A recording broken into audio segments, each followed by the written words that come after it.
John, robust and full of life, whose path of success and happiness was abruptly interrupted.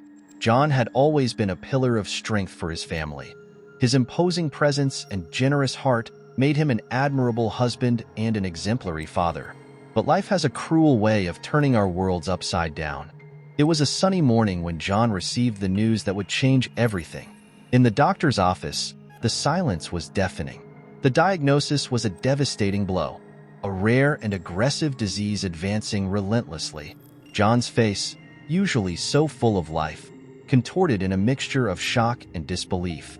He tried to be strong, but reality hit him with brutal force. Emily, his wife, initially tried to be a pillar of support. "We will get through this together," she said, with tears in her eyes. Sophie, his daughter, clung to him, promising to stay by his side. But the disease brought not only physical pain but also an emotional burden that began to wear the family down. The following months were a slow and painful descent. John, once an invincible man, now found himself dependent on constant care. The walls of his home, once a place of joy, began to close in, transforming into a grim reminder of the battle he faced. Hospital visits became frequent, and hope grew increasingly rare. Emily and Sophie, despite their love for John, began to feel the weight of the situation. Sleepless nights, the uncertainty of the future, and the constant pain of seeing John suffer started to take their toll. "I don't know if I can do this anymore," Emily confessed to a friend, her voice broken by exhaustion. The decision was one of the hardest she had ever made: to leave John in the care of a nurse and seek a new beginning. Rachel, the nurse, entered John's life at a moment of complete despair. With infinite patience and a compassionate heart, she became his primary caregiver. Rachel saw not just the disease but the man behind it, with all his weaknesses and strengths. And it was through her caring hands and constant presence that John found a new glimmer of hope. As Emily and Sophie distanced themselves, John felt the crushing weight of abandonment. But alongside Rachel and his brother Michael, he began to discover a new way to fight. Rachel brought not only medical care but a light that rekindled hope in John, while Michael provided the emotional strength needed to carry on. The house that once echoed with laughter and lively conversations was now steeped in silence. John, sitting at the kitchen table, stared into the void, trying to comprehend how his life had changed so drastically. The loneliness weighed on his shoulders like a leaden blanket, suffocating and inescapable. The absence of Emily and Sophie was a black hole in his soul. Every corner of the house reminded him of them. Every object evoked a painful memory. Anger and sadness swirled in a storm of emotions. "Why did they abandon me?" he murmured to himself, his voice broken and filled with pain. Rachel, the nurse, had become the only stable point in John's life. With a kindness that seemed almost supernatural, she cared for him, not only addressing his physical needs but also trying to alleviate the emotional pain consuming him. "You are not alone, John. I'm here with you," she would say, her voice a soothing balm to his wounded soul. The nights were the worst. John would wake up in a cold sweat, haunted mercilessly by nightmares. He saw Emily and Sophie leaving him repeatedly, the scene replaying in his mind like a horror movie. Rachel often found him in the middle of the night, sitting on the porch, lost in dark thoughts. "I don't know if I can go on," he confessed, tears streaming down his face. "You are stronger than you think," Rachel would reply, holding his hands firmly, "and I won't let you give up." Michael, his brother, also played a crucial role. He visited whenever he could, bringing funny stories and childhood memories to try and distract John from his painful reality. But the struggle was constant. John faced not only the disease but also the overwhelming feeling of betrayal and abandonment. One morning, John woke up feeling particularly weak. Rachel noticed the change in his condition immediately and, with cold efficiency, prepared him for an emergency visit to the hospital. During the drive, John looked at the city passing by the car window, feeling like a stranger in his own life. Fear settled deep in his chest, a shadow that seemed to grow with each heartbeat. At the hospital, doctors rushed to stabilize him. Rachel stayed by his side, holding his hand as he struggled to breathe. John's world reduced to a blur of worried faces and beeping machines. In a moment of clarity, he looked at Rachel and said, "I don't want to die alone." "You won't," she replied, her eyes shining with determination. "I am here, and I always will be." The weeks that followed were a true test of endurance. John oscillated between hope and despair. Every small progress was a victory, but the setbacks were devastating. Rachel and Michael never left his side, their presence a beacon in the darkness. John began to find a new strength within himself. He realized that although he had lost the family he thought he knew, he had found a new family in Rachel and Michael. Each day was a battle, but also an opportunity to rediscover his own resilience. But the fight was far from over. With every step forward, there seemed to be a new obstacle lurking, testing John's determination. Loneliness remained a constant presence, but he started to learn that he didn't have to face it alone. The presence of Rachel and Michael was a constant reminder that, even in the darkest hours, there was a light, however small, guiding him towards an uncertain but not necessarily solitary future. And so, John continued to fight, one day at a time, finding strength in the connections he made and the small moments of joy life still offered him. The days began to blend into an endless cycle of treatments, consultations, and moments of exhaustion. John felt the weight of his condition more intensely each day. The disease not only robbed him of his physical strength, but also tested the limits of his emotional endurance. There were days when he could barely get out of bed, his body a painful prison. Every movement was a cruel reminder of the constant battle he was fighting. Rachel continued to be his anchor. She was always there with words of encouragement and gestures of kindness. "You are a warrior, John," she would say, trying to instill some hope in his weary spirit. "And warriors never give up." But there were days when the words seemed hollow, days when despair threatened to swallow him whole. John began to wonder if there was any purpose in continuing the fight. The disease seemed invincible, an unrelenting force consuming everything in its path. It was during one of these moments of deep hopelessness that something unexpected happened. During a routine hospital visit, the doctors discovered a serious complication. John's heart sank as he heard the doctor's words, "We need to perform emergency surgery. The situation is critical." The news was a devastating blow. John, already at his limit, felt himself breaking inside. He looked to Rachel for some comfort. "I don't know if I can do this anymore," he murmured, his voice barely audible. Rachel held his hand tightly, her eyes full of determination. "You will. We'll get through this together." The surgery was scheduled for the next day.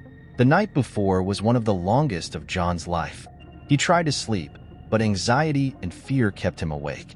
Rachel stayed by his side, holding his hand, offering a calm presence amidst John's inner turmoil. In the operating room, time seemed to drag on. Every second felt like an eternity.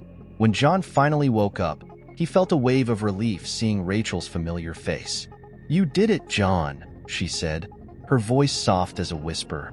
The surgery was a success. This unexpected victory sparked a new flame of hope. John, though still weak, began to believe that maybe there was a chance to win this battle. He decided to hold on to that hope with all his strength. The days that followed were marked by small miracles. John began responding positively to treatment. There were moments of intense joy, like when he managed to walk a few steps unaided for the first time in months. Rachel and Michael celebrated these small victories as if they were major triumphs, each progress a reason for celebration. But the journey was still far from easy. There were unexpected setbacks, days when the disease seemed to strike back with a vengeance. On one particularly difficult night, John woke up in excruciating pain. Rachel called an ambulance, and at the hospital, doctors discovered a new complication. John, already exhausted, felt on the brink of collapse. "I can't take this anymore," he said, tears streaming freely down his face. "I can't go on like this." Rachel, with her usual firmness, replied, "You are not alone, John. We'll get through this, one day at a time." This promise became John's mantra. He began to find strength in Rachel's words, in Michael's encouraging smiles, and in the small moments of beauty he could still appreciate. Gradually, John started to rediscover a new way of living. He connected with other patients, forming a support network that became vital to his recovery. Sharing his experiences and hearing the stories of others brought a new sense of purpose. John still had difficult days, but the hope that Rachel and Michael had planted in him grew ever stronger. He began to believe that maybe life still had something good to offer. And so, amidst decline and hope, John continued to fight, finding strength in unexpected places and rediscovering the resilience he thought he had lost. The journey was long and uncertain, but he knew that with Rachel and Michael by his side, he could face any challenge that came his way. The first signs of John's recovery were met with a mix of relief and skepticism. After so many months of relentless struggle, it was hard to believe that something positive could really happen. But against all odds, John began to improve. The days grew brighter, and John, who had barely been able to get out of bed, started taking small steps. Each movement was a victory, each day a testament to his resilience. The first time he managed to walk to his bedroom window was a moment of pure euphoria. Rachel, with tears in her eyes, applauded him as if he had won a marathon. "You're doing it, John," she said, her voice choked with emotion. "You're really doing it." John, his voice trembling, responded, "I couldn't do it without you and Michael." These moments of progress brought a new sense of hope. John began to engage in small activities, like reading a book or watching a movie with Rachel and Michael. He felt a zest for life he hadn't experienced in a long time. But the recovery was not linear. There were days when weakness returned, reminding him of the fragility of his situation. One afternoon, while walking in the garden with Rachel, John had a sudden fall. Fear settled in once again, but Rachel was there to catch him, both physically and emotionally. "Don't give up now, John," she said, helping him up. "Each fall is just another step towards recovery." Every day, John pushed himself harder. He knew he couldn't go back to being the man he was before the illness, but that didn't mean he couldn't find a new version of himself, stronger and more resilient. He began attending a support group where he met others who, like him, were battling devastating illnesses. These connections gave him a new perspective, showing him that he was not alone in his fight. During a group meeting, John shared his story for the first time. His voice trembled as he spoke about the pain of abandonment and loneliness, but also about the hope and support he found in Rachel and Michael. When he finished, there was a profound silence in the room, followed by a strong applause. He realized that his story had a transformative power, not only for himself but for everyone who heard it. Rachel and Michael also noticed the change in John. "You are stronger than ever," Michael said during a family lunch. "I always knew you had this strength within you." But John's recovery was not without its scares. One night, he woke up with intense chest pain. Fear consumed everyone around him. Rachel called an ambulance, and at the hospital, doctors rushed to stabilize him. John saw Rachel's worried face as he was wheeled into the emergency room, and the terror of losing everything he had gained tormented him once more. After a long, intense wait, the doctors confirmed it was a false alarm. The relief was palpable, but the episode served as a constant reminder of life's fragility. John knew he needed to cherish every moment and take nothing for granted. As the months passed, John continued to surprise everyone with his determination. He started participating in community events, giving motivational talks about overcoming adversity and resilience. Each word he spoke was laden with emotion, and his story deeply impacted everyone who heard it. Rachel, who had always been by his side, watched him with pride. "You are a miracle, John," she said one quiet evening as they gazed at the stars. "And I am grateful to be a part of your life." John, holding Rachel's hand, felt a wave of gratitude. "I am grateful you never gave up on me," he replied, tears in his eyes. "You gave me a second chance at life."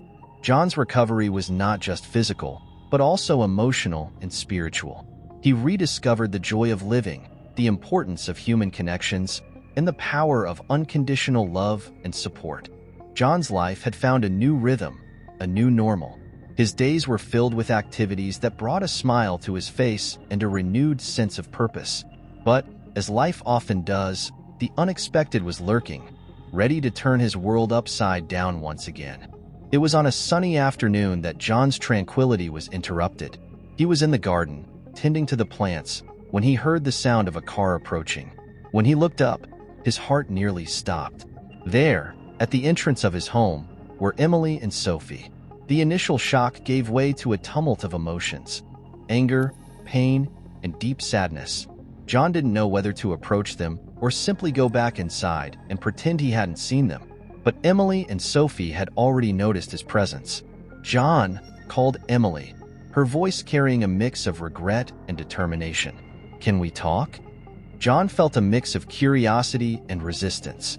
He didn't want to relive the past, didn't want to reopen old wounds that had just begun to heal. But something in Sophie's eyes, now a young adult, made him relent. They sat in the living room, an uncomfortable silence hanging in the air. Rachel, sensing the tension, stayed close, ready to intervene if necessary. John faced Emily, waiting for some explanation. "I know you must hate us," Emily began, her hands trembling slightly. "And I don't blame you for that. We made horrible choices, but we're here to ask for a second chance. We want to be by your side." John's anger simmered beneath the surface. "You abandoned me when I needed you most," he said, his voice shaking with emotion. "And now, after all this time, you come back wanting what? Forgiveness? Redemption? An inheritance?" Emily lowered her eyes, tears streaming down her face. "I know it seems opportunistic, but there are also legal matters. The property, the inheritance." "Oh, so that's it," John said, feeling betrayed once again. "You're here for the money. Nothing has changed, has it?" Sophie, who had remained silent, finally spoke. "Dad, I'm so sorry. I was young and didn't understand what was happening, but I want to try to make things right, if it's possible." John felt a pang of pain hearing the word "dad" from Sophie's lips. Part of him wanted to believe they were sincere, but the distrust ran deep. Rachel intervened gently. "John, maybe it's good to hear what they have to say. We don't have to make any decisions now." The tension in the room was palpable. John looked at Rachel and then back at Emily and Sophie. "All right, speak, but know that I'm not promising anything." Emily and Sophie began explaining their reasons, their regrets, and the difficult life they led after leaving John. Emily talked about her struggle to raise Sophie alone, about the financial and emotional hardships they faced. Sophie spoke about the guilt she felt every day for leaving her father and how that decision haunted her. But even with these explanations, John couldn't ignore the pain of abandonment. "You had the choice to stay and fight with me," he said, his voice heavy with emotion, "and you chose to leave. That's not something that can be fixed with apologies or explanations." Emily, desperate, looked at John. "Please, John, we just want a chance to make things right. We want to be by your side now." John felt his heart tighten. He knew that forgiveness was a difficult choice, especially when the scars were so deep. But Rachel's constant presence by his side, holding his hand, gave him strength. "You have a lot to prove," he said finally, "and it won't be easy. But if you really want to be part of my life again, you'll have to show that you've changed." Emily and Sophie nodded, grateful for a chance, however small it was. The road to reconciliation would be long and fraught with obstacles, but the first step had been taken. The days that followed were a tense mix of hope and distrust. Emily and Sophie tried to reconnect with John, but the wounds were deep and hard to heal. The tension was always present, an electric current that seemed to permeate the air. John, though reluctant, was willing to give them a chance, but he couldn't ignore the distrust he felt. One morning, while having breakfast together, the phone rang. Rachel answered, and upon hearing the voice on the other end, her expression changed drastically. "John, it's the lawyer. He needs to speak with you immediately." John felt a chill down his spine. The lawyer, after some formalities, explained that there were legal issues regarding the inheritance and property. Emily and Sophie had contested the transfer of assets to Rachel, claiming that John wasn't in a mental state to make such a decision at the time. John's world shook. "Did you do this?" he asked, his voice low and filled with disbelief. Emily and Sophie avoided his gaze. "Dad, it's not what you think," Sophie said, trying to calm the situation. "We just want to ensure you're treated fairly." "Fairness?" John exploded. "You abandoned me when I needed you most, and now you come talking about fairness? You're only after the money." Emily tried to intervene. "John, please understand. We have rights too." Rachel, who had been listening silently, couldn't contain herself anymore. "Rights? You lost your rights when you left him to die alone. You have no idea what he went through." The conflict reached its peak. John, feeling betrayed again, looked at Emily and Sophie with a mixture of anger and pain. "You want to fight for this? Fine. But know that I won't give up easily." The conversation turned into a heated argument. Voices raised, accusations flew from both sides. The pain of the past mixed with the betrayal of the present, creating a storm of emotions that threatened to destroy everything John had rebuilt. Suddenly, the front door opened and Michael walked in. "What's going on here?" he asked, immediately sensing the tension in the air. Rachel quickly explained the situation, and Michael, trying to remain calm, addressed Emily and Sophie. "Do you think you can just come back and demand something after everything you've done? This isn't just about money." The situation was about to spiral out of control when the police arrived. Someone, perhaps a concerned neighbor, had called the authorities because of the heated argument. The officers entered, trying to mediate the situation. "Let's all calm down," one of the officers said. "We can resolve this peacefully." John, still trembling with anger, looked at Emily and Sophie. "I won't let you destroy what's left of my life," he said firmly. "If that's what you want, then let's fight. But don't expect me to forgive easily." Emily, with tears in her eyes, tried to approach John. "Please, John, we didn't want it to come to this." "Then why did you do it?" he asked, his voice choked with pain. "Why did you force me to relive all of this?" Rachel, holding John's hand, looked at the police officers. "We'll sort this out, but we need time and space." The officers nodded, asking everyone to remain calm. Emily and Sophie left, leaving John, Rachel, and Michael alone in the house, which now felt strangely empty. John sat on the couch, his head in his hands. "Why is all this happening? I just wanted peace." Rachel sat beside him, enveloping him in a comforting embrace. "We'll overcome this, John. Together." Michael, placing a hand on John's shoulder, added, "You're not alone, brother. We'll face this together, as we always have." The days following the confrontation were bleak and filled with uncertainty.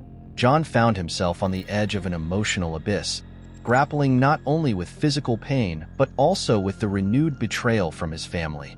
Tension hung thick in the air, every moment seeming to carry an unbearable weight. One afternoon, while John sat in his favorite spot in the garden, Rachel approached and sat beside him. "You need to make a decision, John," she said gently, squeezing his hand. "This can't go on like this. It's tearing you apart." John looked at Rachel, his eyes weary and filled with pain. "I know, Rachel, but how can I make this decision?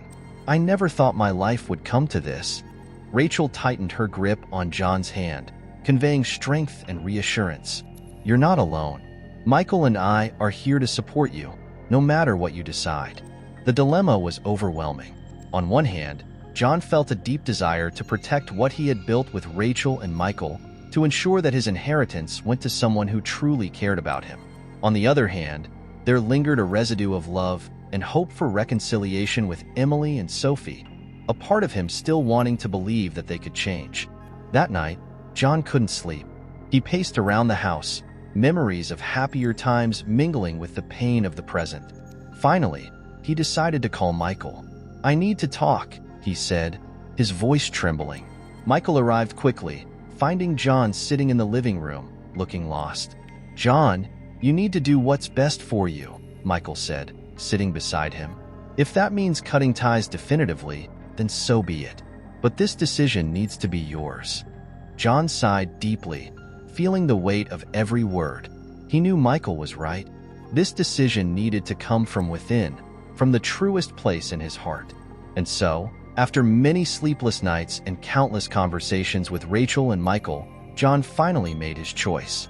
He called Emily and Sophie for one last meeting. The encounter was tense from the start, with furtive glances and hitched breaths. John stood up, his figure more fragile than ever, but his voice carried an unwavering firmness. "I've thought long and hard about everything that's happened," he began, looking directly at Emily and Sophie. "And it hasn't been easy. Part of me wanted to believe that you had changed, that we could find a way to be a family again. But recent events have shown me that you're more interested in the inheritance than in me." Emily tried to interject, but John raised his hand, asking for silence. "I can't allow this to continue to destroy me. Rachel and Michael have been by my side from the beginning, never abandoning me, even in the toughest times. They're my true family now." The pain in Emily and Sophie's eyes was evident, but John knew he needed to stand firm. "I've decided to transfer all my property to Rachel. She's the only one who deserves it. As for you, I hope you find peace and learn to deal with your choices. But I need to move on." Sophie began to cry, reaching out to John. "Dad, please don't leave us like this. We can change, I promise." John felt a pang of sadness, but he held on to his decision. "I hope you change, Sophie. Truly. But I can't carry this burden anymore. I need to live out whatever time I have left in peace and dignity." Emily, visibly shaken, took Sophie's hand and stood up. "Let's go, Sophie. We need to respect your father's decision." Her words were harsh, but there was a touch of resignation in them. John watched as Emily and Sophie left the house, perhaps for good. He felt a mixture of relief and sadness, but also a sense of freedom. Rachel and Michael approached, enveloping him in a collective hug. "You did the right thing, John," Rachel said, her voice full of love and support. The days following John's decision were a blur of intense and conflicting emotions. Though he felt a palpable relief for having made a choice, the pain of severing ties with Emily and Sophie still loomed over him like a dark cloud. One morning, John sat at the kitchen table, the sunlight streaming in through the windows and casting soft shadows on the floor. He tried to focus on reading the newspaper, but his mind kept wandering back to his last encounter with Emily and Sophie. Rachel entered the kitchen, carrying a steaming cup of tea, and sat beside him. "Are you okay?" she asked, concern evident in her eyes. John sighed, setting the newspaper aside. "I'm trying, Rachel, but it's hard. Part of me still can't believe all of this happened." Rachel squeezed John's hand gently, offering comfort. "You did what needed to be done. It wasn't easy, but it was necessary. And we're here for you, always." John offered a weak smile, feeling grateful for Rachel's unwavering support. But the pain was still real, a constant reminder of what he had lost. The final break came in the form of an official document. A thick envelope arrived in the mail, containing the legal papers formalizing the transfer of the property to Rachel.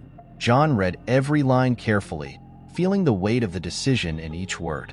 "It's done," he said to Rachel and Michael, who stood by his side as he signed the papers.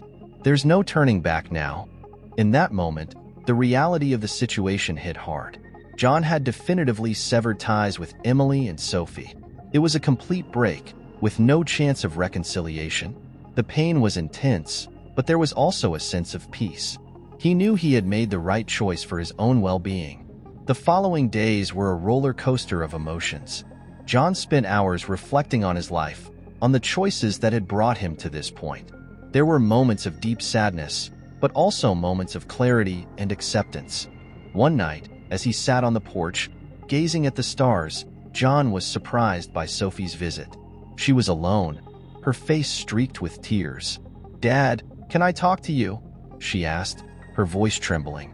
John nodded, indicating a chair beside him. "Of course, Sophie. Sit down." Sophie took a deep breath before speaking. "I wanted to apologize again. I know we made terrible choices and hurt you deeply. I just wanted you to know that I'm so sorry, and that, despite everything, I still love you." John felt a lump in his throat, but he remained calm. "Sophie, I know you do, and I love you too, but there are things that can't be undone. What you and your mom did, it left deep scars. I hope you understand why I made this decision."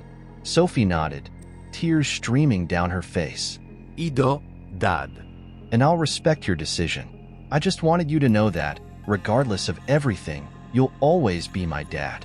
John felt a wave of sadness and relief wash over him. He pulled Sophie into a tight hug, feeling the intensity of the moment. "I'll always be your dad, Sophie. Never forget that."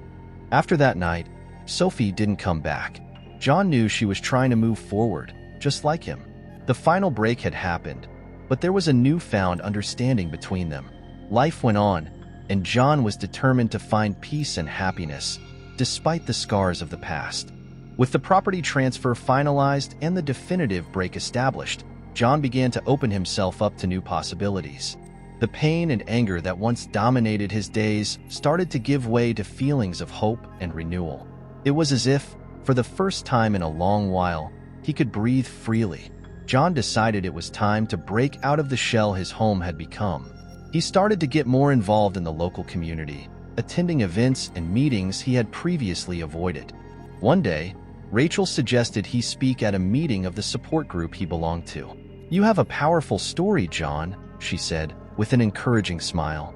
"Sharing your experience can help a lot of people." John, hesitant at first, agreed. He knew his journey was not just about his own healing, but also about inspiring and helping others. That night, in a room filled with familiar and unfamiliar faces, John stood up to speak. "My life has been a roller coaster of emotions and challenges," he began, feeling everyone's attention focused on him. "But above all, I've learned that resilience and the support of true friends can transform even the darkest moments." The words flowed easily, each sentence laden with emotion and truth. John spoke about the pain of abandonment, the struggle against illness, and the strength he found in Rachel and Michael. As he finished, the room erupted in applause, and he realized he had touched many hearts. That night was a turning point, a moment when he saw clearly the positive impact of his story. From that day on, John became an active figure in the community. He started organizing support groups and even giving small motivational talks. His home, once a symbol of pain, transformed into a place of comfort and hope, where he and Rachel frequently welcomed community members to discuss their struggles and victories. One day, while strolling through the local park, John encountered a young woman named Lisa who was clearly distraught. With a gentle smile, he approached her and asked if she was okay. Lisa burst into tears, telling him about her own struggle with a chronic illness and the sense of isolation she felt. John listened attentively, offering words of comfort and hope. "You're not alone, Lisa," he said, holding her hand. "I know what it's like to feel lost and hopeless, but believe me, there's always a light, even in the darkest moments, and I'm here to help you find it." Over time, Lisa became a constant presence in John's life, attending support group meetings and finding strength in his words and example. John realized that by helping others, he was also healing himself. Each connection, each shared story, was another step on his own journey of recovery. Rachel and Michael remained by his side, always ready to support and encourage. John's home was often filled with laughter and conversation, a stark contrast to the silence that once dominated it. John discovered a new passion for gardening, creating a beautiful garden that became a sanctuary for him and for those who visited. The flowers he planted were not just a representation of beauty, but also a symbol of his own growth and renewal. One afternoon, while tending to his plants, John received a letter from Sophie. It was a short message, but full of meaning. "Dad, I hope that one day we can find our way back to each other. I'm working on becoming a better person. Love you." John held the letter carefully, feeling a mixture of sadness and hope. He knew the path to reconciliation would be long and uncertain, but he was open to that possibility, knowing that both would need time and effort. With each passing day, John felt stronger, more confident. He had turned his pain into something powerful, using his experiences to inspire and help others. And so, with Rachel and Michael by his side, he continued to build a life filled with purpose and hope, a life that, despite all adversities, flourished with the promise of new beginnings. Enjoyed the story? Then subscribe to the channel and leave a like for more amazing adventures.